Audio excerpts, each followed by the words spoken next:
श्री कृष्ण के अनमोल वचन और सुविचार आपकी जिंदगी बदल देगी। श्री कृष्णा की यह बातें। जिंदगी में सदैव अवसरों का आनंद लेना चाहिए, लेकिन किसी के भरोसे को तोड़कर नहीं।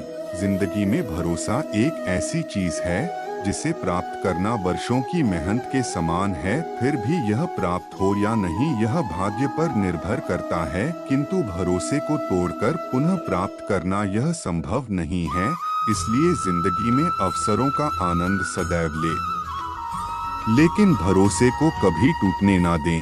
प्रेम में कोई वियोग नहीं होता, प्रेम ही अंतिम योग है, अंतिम मिलन है। प्रेम कभी ना समाप्त होने वाली प्रक्रिया है।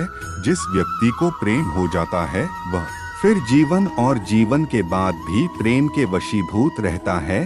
प्रेम को प्राप्त करने के लिए त्याग, तपस्या और योग का सहारा लेना पड़ता है। कभी भी स्वयं पर घमंड मत करना। पत्थर भी भारी होकर पानी में अपना वजूद खो देता है। जो व्यक्ति अपने अहंकार से भारी हो जाता है, जिसमें अभिमान भर जाता है, वह उस पत्थर की भांति होता है जो भारी होने के बावजूद भी नदी की धारा में डूबकर अपना अस्तित्व खो देता है। अगर ईश्वर तुम्हें ज्यादा प्रतीक्षा करवा रहे हैं, हो सकता है जितना तुमने मांगा उससे ज्यादा देने वाला हो। अगर किसी खुशी या सफलता की प्राप्ति में लंबा समय लग रहा है, प्रतीक्षा की अवधि अधिक है, तो हो सकता है आपकी अपेक्षा से ज्यादा आपको मिलने वाला है। अपने कर्म पर अडिग रहिए और विश्वास रखिए उस ईश्वर पर जो आपके कर्म की परीक्षा ले रहा है।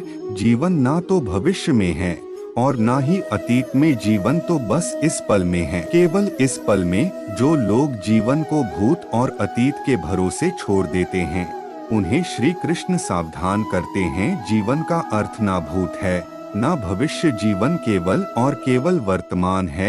इसलिए वर्तमान में अपने जीवन को आनंद पूर्वक जिए, निस्वार्थ कर्म को अपने जीवन में अपनाए। मैं विधाता होकर भी विधि के विधान को नहीं टाल सका। मेरी चाह राधा थी और चाहती मुझको मीर थी, पर मैं हो रुक्मणी का गया। जो विधाता के लेख में होता है उसी का फल हमें मिलता है। विधि के विधान को स्वयं ईश्वर भी नहीं टाल सकते। जिस प्रकार राधा से कृष्ण निश्चल भाव से प्रेम करते थे, प्रेमिका के भाव से मीरा कृष्ण को पति मानती थी, मगर विधि के विधान में रुक्मणी का साथ लिखा था, जिसे स्वयं विधाता भी नहीं टाल सके। क्रोध की अवस्था में भ्रम जन्म लेता है। क्रोध की अवस्था में भ्रम जन्म लेता है। भ्रम बुद्धि को नष्ट कर देती है। बुद्धि के नष्ट होते ही व्यक्ति का पतन हो जाता है। क्रोध व्यक्ति का सबसे बड़ा शत्रु है। क्रोध के जन्म लेते ही व्यक्ति अपना विवेक खो देता है। विवेक के खो जाने पर व्यक्ति अपने पतन के मार्ग में उन्मुख हो जाता है। क्रोध की अवस्था से सदैव बचना चाहिए। खाली हाथ आए खाली हाथ वापस चले जाओगे। आज तुम्हारा है, कल किसी और का था, परसों किसी और का होगा। तुम जिसे अपना समझकर मगन हो रहे हो, बस यही प्रसन्नता तुम्हारे दुखों का कारण है। इस संसार में कुछ भी स्थायी नहीं है, ना ही सुख दुख और ना ही जीवन मरण। सब एक प्रक्रिया है। जो खुशियाँ आज तुम्हारे पास है, कल वह खुशियाँ किसी और के पास होगी। जिसे अपना समझकर हम खुश होते हैं, वही खुशी कल दुख का। आत्मा को शस्त्र नहीं काट सकता, अग्नि नहीं जला सकती, जल नहीं सकता, वायु नहीं सुखा सकती। आत्मा शाश्वत सत्य है, यह अजय है, अमर है। आत्मा नए नए शरीर को धारण करती है, एक शरीर से निकलकर दूसरे शरीर में। यही आत्मा की विचरण प्रक्रिया है।